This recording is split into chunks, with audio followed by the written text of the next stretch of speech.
नमस्कार मित्रों, मैं हूं राकेश अचल और चक्षुदर्शी के इस खास प्रोग्राम में आपका बहुत बहुत स्वागत है। देखिए, आज का जो एपिसोड है थोड़ा रूखा सूखा है। विषय ऐसा है कि जिसमें आम जनता की बहुत रुचि नहीं होती है, लेकिन मैंने इस विषय को खास तौर पर इसलिए चुना क्योंकि ये मध्य प्रदेश जैसे बीमारू राज्य के भविष्य से जुड़ा हुआ विषय है। मध्य प्रदेश में अभी पिछले दिनों आप देखें, दो दिनों का एक नया निवेशक सम्मेलन आयोजित किया गया था। और इस निवेशक सम्मेलन में मध्य प्रदेश सरकार ने 2 दिन में इतने पैसों का निवेश आकर्षित किया है जितना कि उत्तर प्रदेश की सरकार 45 दिन के कुंभ में कर पाई। तो अब आप कहेंगे इसमें क्या नई बात है? तो इसमें नई बात यह है कि मध्य प्रदेश बीमार प्रदेश है, इंफ्रास्ट्रक्चर की दृष्टि से बहुत कमजोर प्रदेश है। लेकिन इस प्रदेश को बीमारी से, कर्ज से और पिछड़ेपन से बाहर निकालने के लिए जो कोशिश की गई है उसमें मध्य प्रदेश के मुख्यमंत्री डॉक्टर मोहन यादव और उनके जो संरक्षक हैं, देश के प्रधानमंत्री माननीय नरेंद्र मोदी का बड़ा हाथ है। अब इस 2 दिन के सम्मेलन में आप देखें कि जो निवेश के प्रस्ताव आए हैं 2 दिन में करीबन 26.61 लाख करोड़ तो 26.61 लाख करोड़ के प्रस्ताव आए हैं। और पूरे साल का अगर अब हम हिसाब लगाएं तो ये करीबन 30.77 लाख करोड़ के हो जाएंगे। यानी कि ये मध्य प्रदेश की जो जीडीपी है उसका 25% माना जाता है। अब इसमें हुआ ये है कि मध्य प्रदेश में ये जो प्रस्ताव आए हैं उसमें ज़्यादातर लाभ, अगर ये कारखाने लगते हैं, अगर ये पैसा निवेश होता है सचमुच में, तो फिर ये इंदौर और भोपाल और बुंदेलखंड के आसपास के क्षेत्रों को तो इसका बहुत लाभ होगा। लेकिन जो मध्य प्रदेश का प्रवेश द्वार है दिल्ली की तरफ से, ग्वालियर चंबल अंचल, इस अंचल को इस निवेशक सम्मेलन से कोई खास लाभ नहीं हुआ है। इक्का दुक्का निवेशकों ने इस क्षेत्र में रुचि ली है और इसकी वजह शायद ये लगता है कि पिछले 10-11 साल में मध्य प्रदेश में ग्वालियर का पिछड़ापन दूर होने की जगह और बढ़ा है। यहाँ अराजकता बढ़ी है, यहाँ कानून और व्यवस्था की स्थिति खराब हुई है और इसके लिए यहाँ का स्थानीय नेतृत्व जिम्मेदार है। और स्थानीय नेतृत्व भारतीय जनता पार्टी का अगर आप देखें तो ग्वालियर चंबल संभाग में सिर्फ 2 ध्रुवों पर केंद्रित है। एक है मध्य प्रदेश विधानसभा के अध्यक्ष नरेंद्र सिंह तोमर और दूसरे हैं केंद्रीय मंत्री ज्योतिरादित्य सिंधिया। तो इन दोनों की लोकप्रियता इस निवेश महाकुंभ में प्रमाणित हो गई कि इन लोगों की बहुत ज़्यादा कोई जमीन है नहीं। अगर होती तो लोग यहाँ भी निवेश करते। एक ज़माना था 1984 का, आज से 40 साल पहले के लोगों ने यहाँ पर तत्कालीन यहाँ के जो ज्योतिरादित्य सिंधिया के पिता थे माधवराव सिंधिया, उनकी कोशिशों से हजारों करोड़ का निवेश मालनपुर में किया था, बानमौर में किया था, इंडस्ट्रियल एरिया नए विकसित हुए थे। बाद में ज्योतिरादित्य सिंधिया की जो बुआ है, केंद्र में जो सांसद रही, प्रदेश में मंत्री रही, यशोधरा राजे सिंधिया, उनके समय में भी काफ़ी कुछ निवेश आया। लेकिन ज्योतिरादित्य सिंधिया के समय में ये निवेश की रफ्तार थोड़ी सी थम गई। अब क्यों थम गई ये इसका विश्लेषण बाद में किया जा सकता है। अभी तो बात यह है कि मध्य प्रदेश ने ये 2 दिन के जो निवेशक महाकुंभ हुआ है इसमें निवेश रिझाने में मध्य प्रदेश ने गुजरात को भी पीछे छोड़ दिया है। अभी तक देश में गुजरात मॉडल की चर्चा होती थी। अब हो सकता है अगर ये सारे प्रस्ताव अमल में आ गए तो फिर मध्य प्रदेश की भी चर्चा हो और मध्य प्रदेश शायद मॉडल बन जाए। मध्य प्रदेश की कोशिश है, मध्य प्रदेश सरकार की कोशिश है कि मध्य प्रदेश का पिछड़ापन दूर करने के लिए यहाँ पर बेंगलोर जैसा या पुणे जैसा या हैदराबाद जैसा आईटी हब बनाया जाए और उसके लिए इंदौर, भोपाल जैसे जो शहर हैं उनको चुना गया है। तो आप देखेंगे कि ये बड़ी एक अप्रत्याशित घटना है जिस पर कि भरोसा नहीं होता कि लोग मध्य प्रदेश जैसे बीमारू राज्य वाले शहर में इतना पैसा लगाएंगे। यानी 26.61 लाख करोड़, पूरे साल में 30.77 लाख करोड़, ये बहुत कुछ कहता है कि मध्य प्रदेश का भविष्य शायद अब उज्जवल हो। क्योंकि अगर आप आंकड़ों के हिसाब से देखें तो जो 2024 में गुजरात वाइब्रेंट नाम का एक निवेशक सम्मेलन हुआ था गुजरात में, उसमें 26.33 लाख करोड़ के ही प्रस्ताव आए थे। लेकिन मध्य प्रदेश के जो 2 दिन पहले समाप्त हुआ है निवेशक महाकुंभ, इसमें 26.61 लाख करोड़ के प्रस्ताव आए हैं। यानी कि मध्य प्रदेश ने कम से कम और किसी क्षेत्र में नहीं, निवेश आकर्षित करने के क्षेत्र में गुजरात को पीछे छोड़ दिया है।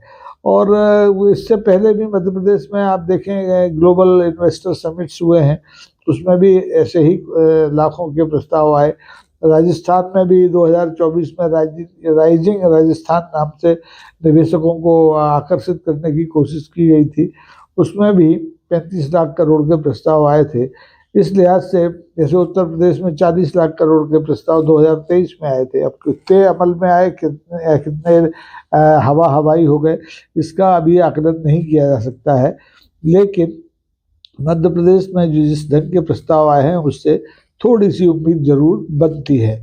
और इसका श्रेय निश्चित तौर पर मध्य प्रदेश के मुख्यमंत्री मोहन यादव को, डॉक्टर मोहन यादव को दिया जाना चाहिए। अब वो ये श्रेय उन्हें तब मिलेगा कि जब आने वाले 1 वर्ष में ये जो जितने निवेशकों ने प्रस्ताव दिए हैं, रिन्यूएबल एनर्जी के क्षेत्र में, इंफ्रास्ट्रक्चर के क्षेत्र में, माइनिंग के क्षेत्र में और डिफेंस के क्षेत्र में, ये सब अगर अमल में आते हैं तो निश्चित रूप से मध्य प्रदेश भी अब एक नए ब्रांड के रूप में उभर सकता है। इस निवेशक सम्मेलन का उद्घाटन, जैसा कि आपको ज्ञात है, कि भारत के प्रधानमंत्री नरेंद्र मोदी ने किया था। इसमें समापन के लिए केंद्रीय गृह मंत्री जो हमारे अमित शाह हैं वो भोपाल आए थे। तो इस सम्मेलन को लेके मध्य प्रदेश के लोगों के जो बेरोजगार युवक हैं उनके मन में बड़े लड्डू फूट रहे हैं, और लड्डू फूटना स्वाभाविक है, क्योंकि अगर ये प्रस्ताव जो आए हैं 26.61 लाख करोड़ के और पूरे साल के लिए 30.77 लाख करोड़ के, ये पूरा निवेश अगर मध्य प्रदेश में हो जाता है तो यकीन मानिए कि मध्य प्रदेश में करीबन 21-21.5 लाख नौजवानों को रोजगार अलग अलग क्षेत्रों में मिल सकता है।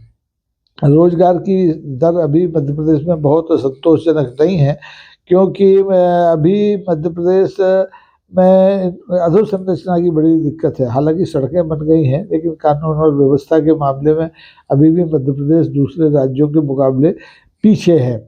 तो इस लिहाज से आप देखेंगे कि ऐसा लगता है कि अब मध्य प्रदेश के दिन फिरने वाले हैं, और मध्य प्रदेश के दिन फिरना ही चाहिए, क्योंकि अगर ऐसा नहीं होता है तो मध्य प्रदेश की जो बीमारी है, आर्थिक बीमारी है, वो लगातार बढ़ती चली जाएगी। अब सरकार कह रही है कि हम मध्य प्रदेश में नया कन्वेंशन सेंटर बनाएंगे, मध्य प्रदेश में हर अंतर्राष्ट्रीय उड़ान अगर आती है तो उस पर 10 लाख रुपए का इंसेंटिव भी देंगे।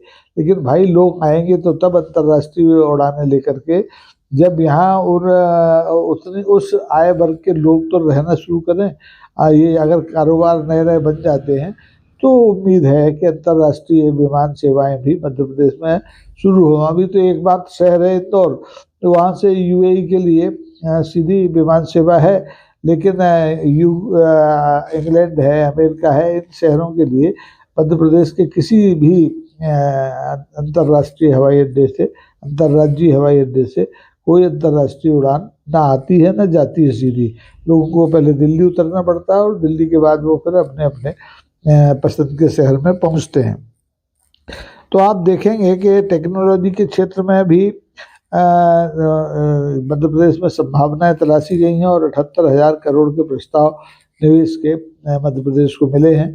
पर्यटन के क्षेत्र में भी 65,000 करोड़ रुपए के प्रस्ताव मिले हैं, और कपड़ा उद्योग, टेक्सटाइल के क्षेत्र में से करीबन 21,000 करोड़ के प्रस्ताव आए हैं।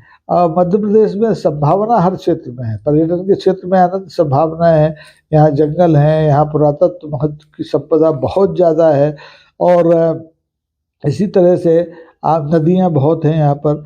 तो ये एक संभावना बड़ा वाला क्षेत्र हो सकता है।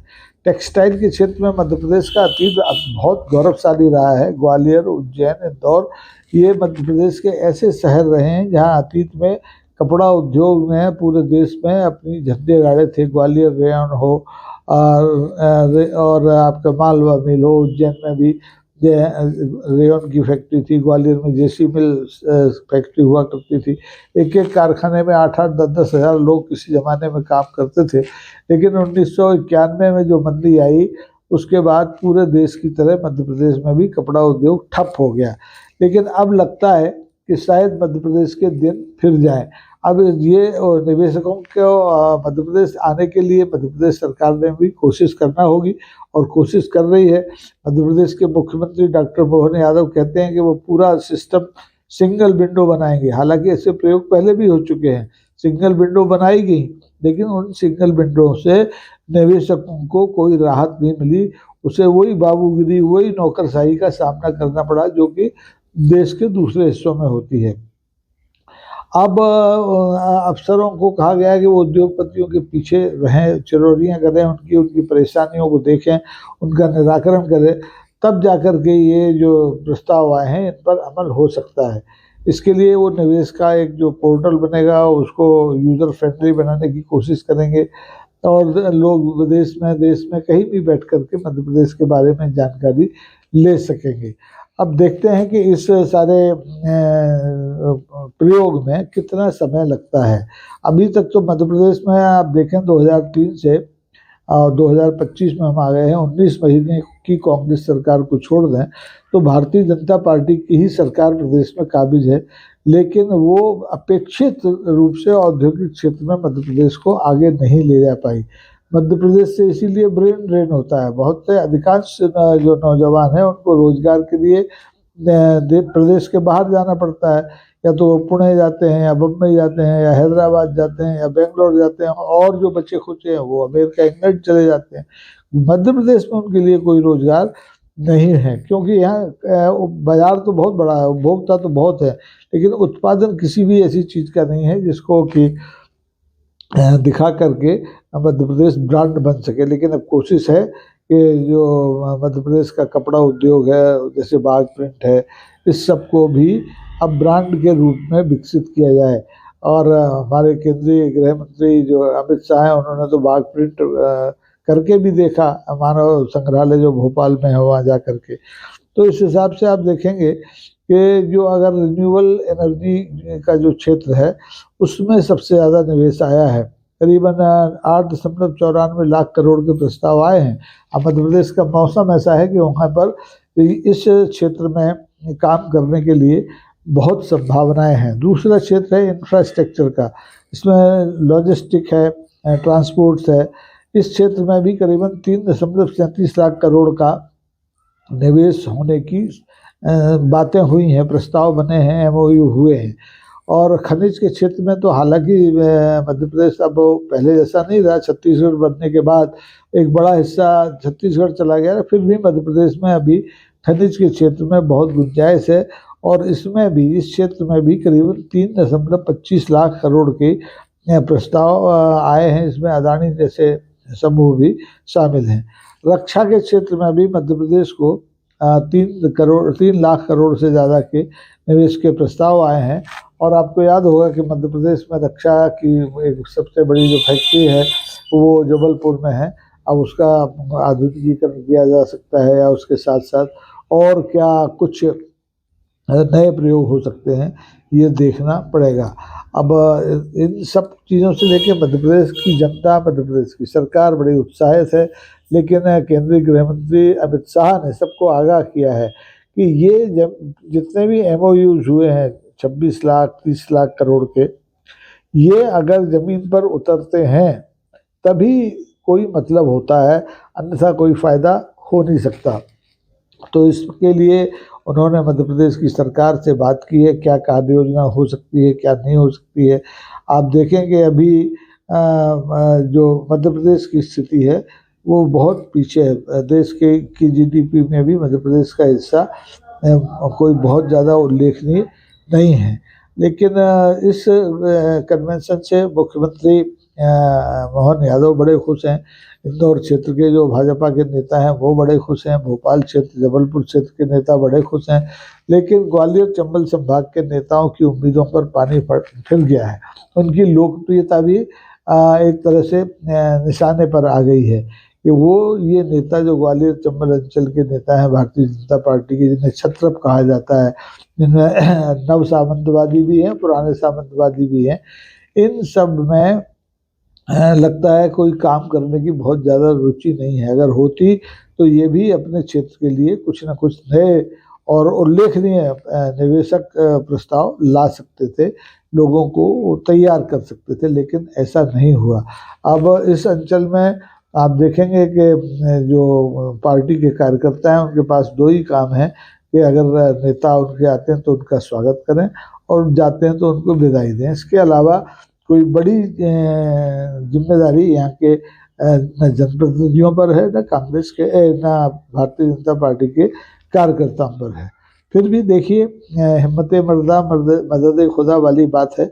मुख्यमंत्री मोहन यादव ने कोशिश की है और अगर उसके सफल निकलते हैं तो उनका भी राजनीतिक भविष्य सुधर सकता है, संवर सकता है। उन्हें ये एक मौका तो निवेशक सम्मेलन के जरिए मिल गया और दूसरा मौका 2028 में सिंघस के जरिए मिल सकता है, जो उज्जैन में होना है। देखिए कि महाकुंभ जो अभी हुआ प्रयागराज में, इसने उत्तर प्रदेश के मुख्यमंत्री योगी आदित्यनाथ को एक नई पहचान दी है, उनकी क्षमताओं को दुनिया ने, देश ने देखा है। तो अब मोहन यादव के सामने भी ये दो अवसर हैं। अब आगे आगे देखिए होता है क्या। तो आज के लिए बस इतना ही। अगर आपको ये सब आज की जानकारी पसंद आई हो तो आप कृपा करके इसको लाइक कीजिए, शेयर कीजिए और संभव हो तो सब्सक्राइब भी कीजिए, क्योंकि चक्षुदर्शी जैसे चैनल बहुत कम हैं, उंगलियों पर गिने चुने चैनल हैं जिनके पास साधन कम है, लेकिन श्रद्धा और मेहनत करने का जज्बा पर्याप्त है। धन्यवाद, नमस्कार।